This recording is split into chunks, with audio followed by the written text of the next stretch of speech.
You ever hear of a man named David Lang? It's an old story, one of those tales passed down over the years, but here's the thing, it's said to be true. September 23, 1880, a bright, dry afternoon in Gallatin, Tennessee. David Lang, a farmer, walked out into his pasture. His wife Emma stood on the porch with their 2 children, watching him as they waited for a friend, a local judge, arriving by buggy.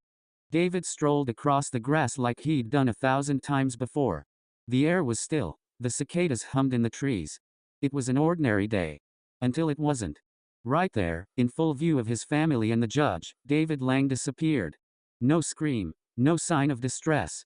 One step, then gone, like he'd melted into thin air.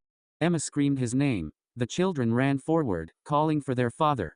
Judge Peck, an old, steady man, not prone to foolishness, leapt from his buggy and sprinted into the field. But there was nothing. The spot where David vanished showed no disturbance, no hole, no broken earth, no torn grass. Just an eerie silence and the faint whisper of wind moving through the pasture. For hours, they searched. Neighbors joined in. They formed lines, walking shoulder to shoulder. They combed every inch of the property. Bloodhounds were brought in, but the dogs refused to enter the spot where David had vanished. Instead, they whimpered and backed away, tails tucked between their legs. That was only the beginning. Weeks passed. Emma refused to leave the house. The children avoided the field. But one cool October evening, just as the sun dipped below the trees, the children heard something. A faint voice. "Help, help me." They ran to their mother. She didn't believe them at first, but when she stepped outside, she heard it too. It was David's voice, weak, distant. Like it was coming from under the ground, or somewhere else entirely. They called out to him. They begged him to tell them where he was. But the voice grew fainter, softer, until it vanished completely. After that, nothing.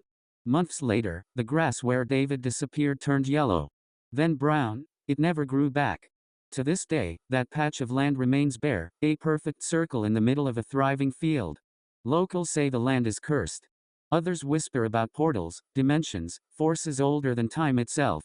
And here's the creepiest part, even now, over a century later, people claim that if you stand near that dead patch of earth on a quiet night, you might hear it. A voice. Faint. Desperate. "Help me." So if you ever find yourself in Gallatin, Tennessee, and you see a dead circle in a field, do yourself a favor. Stay away. Whatever took David Lang, might not be done yet.